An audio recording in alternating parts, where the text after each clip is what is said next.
I'm joined today by Tim Sargisson and Keith Churchouse. I hope you're both well. Thank you for coming on for PA360 today and for joining me in the bubble. So Gillian Hepburn spoke about intergenerational wealth earlier, and to you, Tim, first, how are you kind of implementing intergenerational wealth transfer strategies with your advisors at the moment? Well, I agree with Gillian that it's a massive opportunity for the advice profession. As a business, we have two key concerns about how we implement any strategy around this. The first is that a lot of advisors struggle to understand how to engage with the next generation, the younger generation. Obviously they're much more focused on using technology as a way of delivering information, advice. So we need to work very closely with our advisors to how they deal with that challenge. The other challenge, which is again is a very real one for us, and I think probably across the profession, is numbers of, dare I say, aging advisors who are more interested in how they exit the profession rather than worrying about bringing the next generation of clients into their business. So again, we see that as a somewhat short-sighted approach, because clearly you're building value in your business if you are looking to appeal to the younger generation. But at the moment, we're still very much at the start of that journey, both in terms of how advisors more effectively use tech, but at the same time understand the value of really engaging in a meaningful way with the younger generation. And Keith, at Chapters Financial, how do you try and kind of, get involved with the families of clients and try to sort out the intergenerational side of financial planning? We've had many questions from clients at the outset of any engagement to ask how old you are, and actually to try and work out whether you will be young enough to see them out, but second of all to whether you'll be able to see their family in. And that is a really good link to the situation. We engage with the clients, but we make them aware. We want to know about their circumstances, we want to know about their family, we want to know about their grandchildren, and invariably it comes quite naturally that they will start to ask us about, can we do, simple things like junior ISAs for grandchildren, can we give some money away to the children, do the children know where the wills are, etc. So there's many hooks, if I can use that sales term. There's many hooks that can be used to try to engage with the family as a whole, and that works very well. There's more to do, though. I think there is more to do. We are in an early stage of really looking at this to see how far we can go. That's a good point. Do you think you need like a proper strategy for this within your firm, or do you think you can just kind of, do it through culture rather than a set expectations of advisors? My view is both, really. It's culture, but I think that as time goes on, the ability just to use culture is going to get more limited, and we're going to need to use more technology to really get involved. Yeah. But again, it's open questioning, it's knowing your client, and it's really seeking to understand that client. We get many calls from clients' children on the back of the client's introduction to say, can we help them with X or Y? Can they have half an hour with you just to understand what this means? Would you agree with that, Tim? Absolutely. That it's culture Yeah. and trying to find a set framework for your advisors? I mean, again, the number of advisors, 180 odd advisors in Sandringham, to try and find that sort of homogenous approach is quite challenging, and those individual advisors have got their own agendas to some extent. Some are much more engaged in appealing to that next generation, others less so. So we do need to formulate a strategy right from the very top and then disseminate it throughout the advisors and find those who it appeals best to. I mean, what we're also doing, part of a retirement program that we've launched to allow advisors to exit, is keeping their clients within the business, and the team that run that are a much younger group of people, so therefore more likely to appeal to the younger client, shall we say. And that's working quite well because they kind of use the same tech, they speak the same language, and that's proving to be quite effective. But it's a multifaceted approach in terms of how you engage it. I don't believe you can have a single overarching strategy that works across the whole business, certainly not a business of our size. Yeah. Can I add another point into that, which is that we've all become, and vulnerability as a word has become very much a used word in the last 2 years, and been COVID and the experience of the pandemic has really exposed that. And we are seeing more vulnerability, particularly in the older generations. And there have been a good few occasions where we have actually suggested that we are introduced to the children, not from the point of view of sort of passing on wealth, but from a point of view of being able to protect the client, protect us and the client in ensuring that the family understand what we're doing. And Tim, you mentioned there that a kind of succession schemes within your advisors, and a big theme throughout the conference today, and particularly through our CEO panel earlier, was consolidation in the advice market and private equity money coming in and fueling a lot of that M&A activity. How do you kind of see private equity in the advice space at the moment? Well, it is quite easy to be fairly jaundiced when it comes to the private equity that we see coming into our profession, and it's largely because I don't see private equity and financial advice as being good bedfellows, shall we say. Private equity tends to be fairly short-term in its view. We've already seen a couple of businesses being flipped already within the private equity market. That short-term view doesn't really square with the need to develop a long-term strategy to engage with clients over the longer term. So I do worry that customer outcomes might not be quite as prominent as they should be in these PE environments. Now, I've worked with PE, it can be quite brutal. I remember my old boss telling me it's like getting into bed with a gorilla, and certainly for some that will be the experience, I get that, but I'm just not convinced that it's going to be a good outcome for the client over the longer term. Would you agree with that, Keith? Yeah, we as a smaller financial advisors are approached almost daily, probably. Yeah, it is. Yes, three times a week, and then in addition to that, we probably get what I would refer to as serious approach a month. And it's an interesting process to just look at what they're offering, why they want to get involved. I've never got into bed with a gorilla, but we can try. Try it. Yeah, but the reality of the situation is that there are compromises in there, and the reality. I mean, first of all, it's good that we're talking about it. This is the first conference where it's been front and centre in actually saying that we are financial advisors, but we are also business people. I think that's a key point. The question at the end of that session is, what are we in this for? Profit or looking after clients? And the answer is both. So it's good to see it being discussed. It's good to see it on the agenda. But just tread carefully, because the person that you end up being owned by, may have their own agenda and seek to be flipped, or correspondingly you may actually find that the ethics of the business that you grew do not match with those of the acquirer. I mean, if you look at the wider M&A market and putting PE to one side for a moment, what disappoints me is whenever you read about these deals, it's always on the basis of numbers of clients, assets under administration that have been moved.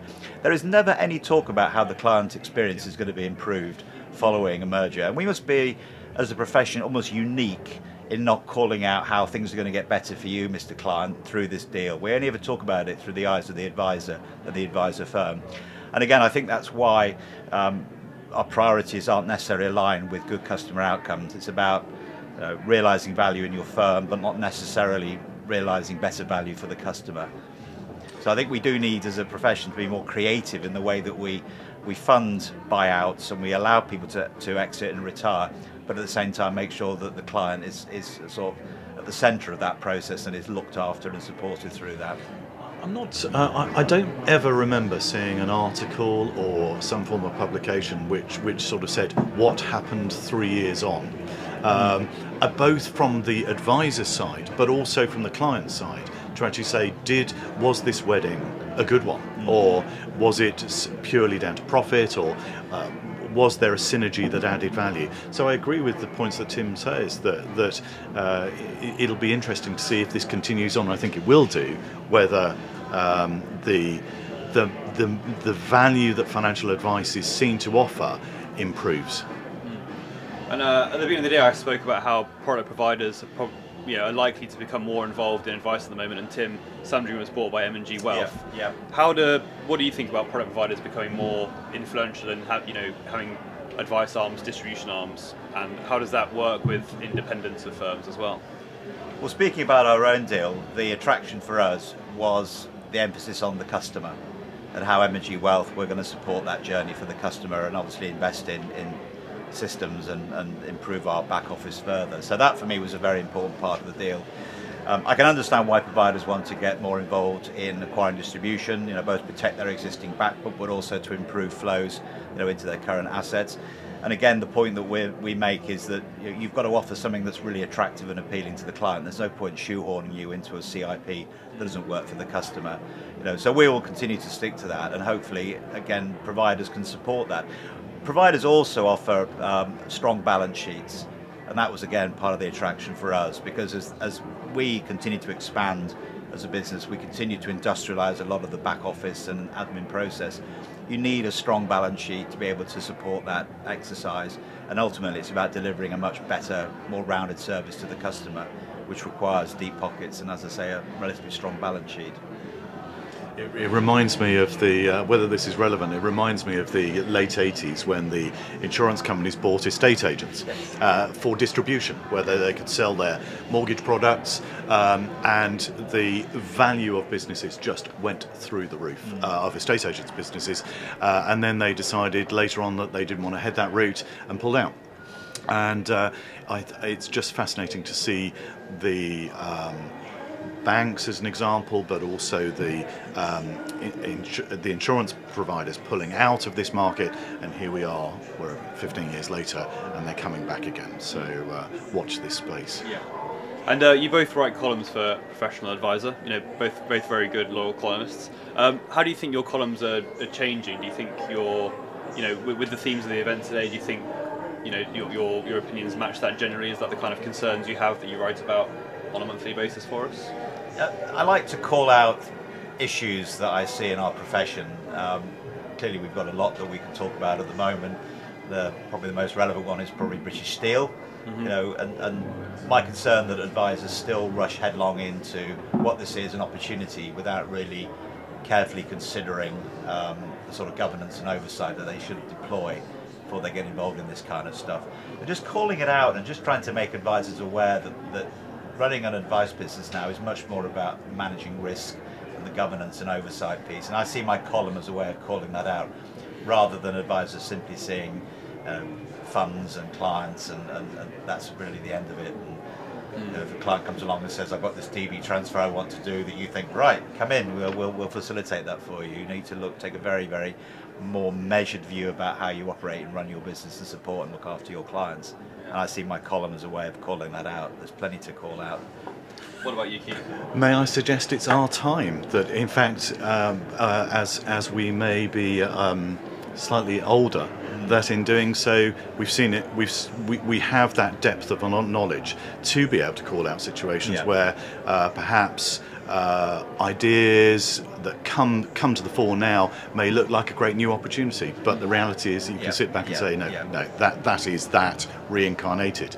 And I think the articles are getting more gritty, which I like, because actually we have the ability to be more controversial, because we've seen it before, we know how it's going to work, and we know that there may be spilt milk, regulations going berserk, PI costs are going berserk, and all of these points need to be addressed. If you're a non-business owner or advisor, that's not going to be relevant or not going to be able to comment, but we can. Yeah, and you mentioned regulation going berserk there. Consumer duty is coming in, and that's a big regulation again for advisors.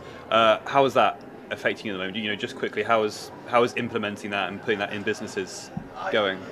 We've always seen regulation as a positive development with our profession, and we've tried to use regulation as a way of delivering an improved service to our customers. So, for example, if you look at some of the changes we've seen in recent years, product guidance, suitability, cost and charges, disclosure, we've actually deployed that as a way of providing an improved service and a way of informing clients about what they've got, what they need to do via our advisors. So we basically turn regulation into an opportunity to deliver a better, more rounded service to our clients. So we don't really see it as a threat. My biggest criticism, I suppose, of regulation is you do get a lot of stuff coming down the pipe, but there's very little in terms of the FCA going in and trying to understand what firms are doing. So take SM&CR, for example. So to put 180 odd advisors through the senior managers regime was a massive task for us. We did it. We're very proud of what we've done.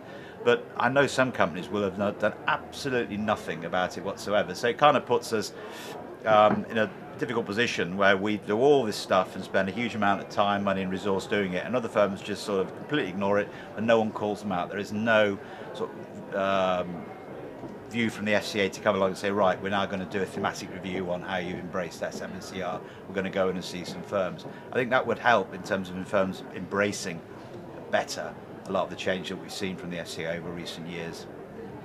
We grew up with, or I grew up with regulation, so I started in the industry prior to regulation being in place. So I'm very pleased from a personal point of view that happened, because it was just something new that you took on 6 months into the trade, and away you went. And it's evolved, and it's good in the whole, and as long as you are embracing it, engaging it, and implementing it into the advice you provide to a client, then it does add value. The FCA about 5-8 years ago were very much more involved in their road shows and engaging with advisors to sort of say, you know, this is what good looks like. I'm not sure I've seen so many of those recently. Not much post Rory Percival. After he left, a bit less of that, I think. That was certainly a loss. And it seems to be more of an edict now, which you have to comply. But actually, as Tim has already suggested, whether there's a follow-up to that is a different matter. So you've just got to do the job, engage, get as much of it done as you can, and do it to the best of your abilities, and communicate with both the regulator and the client. Yeah, Keith made a really good point earlier about the experience that we've got and what we've seen over the years. You could almost have predicted the way that pension freedoms would play out, and it would end up badly for lots of people, both advisors and clients. And then you add the extra layer, which is British Steel on top. When I read about the British Steel situation, I knew this was going to be a complete car crash. The FCA should have been much more proactive. They should have asked people to submit their business plan if they wanted to get involved in British Steel, how they intended to deal with it as an advisor, and they should have licensed a limited number of firms who had the resources to deal with it properly, not just let it be a free-for-all. You know, and now we're seeing the consequences of that, both in terms of firms that are going to collapse because they can't afford the what's coming down the pipe in terms of PI and FSCS costs, and then we will end up, or FOS costs, then we'll end up picking up the FSCS.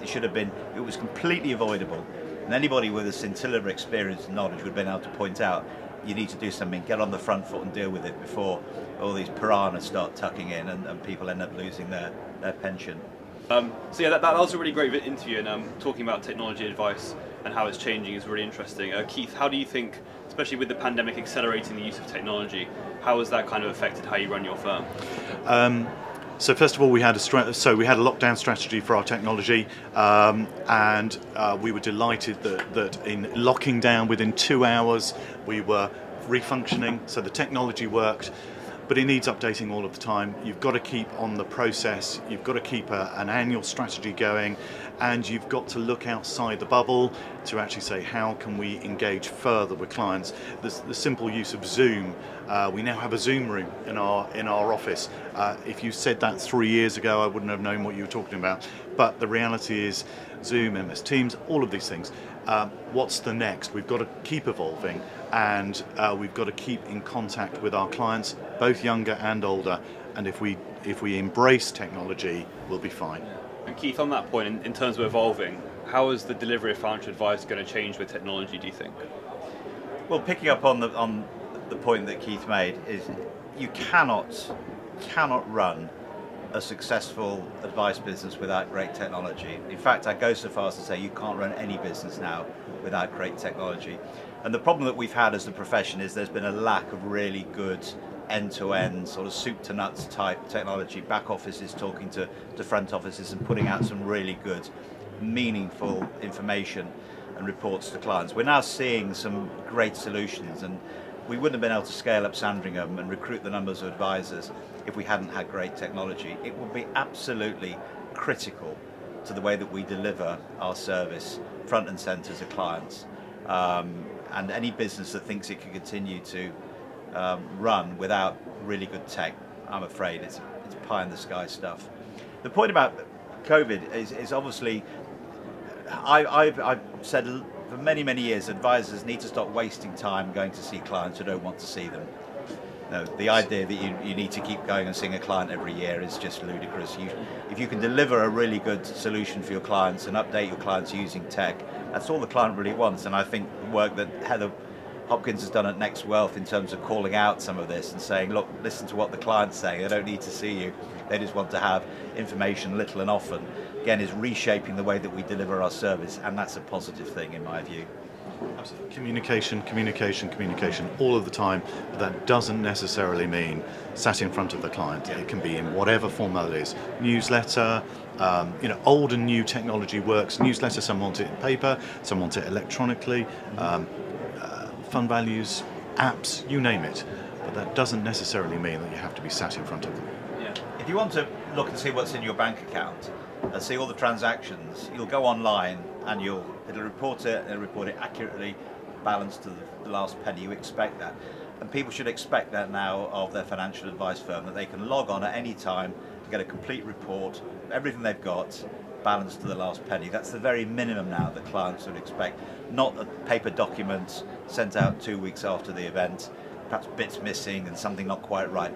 That's not good enough. We absolutely have to embrace technology to be able to deliver the service that customers are now seeing as the absolute minimum they would expect. Just 2 points on that. The banks charge you more for the service that they give you, and when's the last time you went into a branch? Yeah. And the answer is both are correct. You're not going into a branch, you will be paying more, and it's acceptable.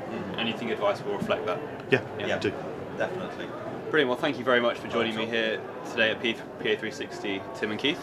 Pleasure. Tom? Thank you. Okay.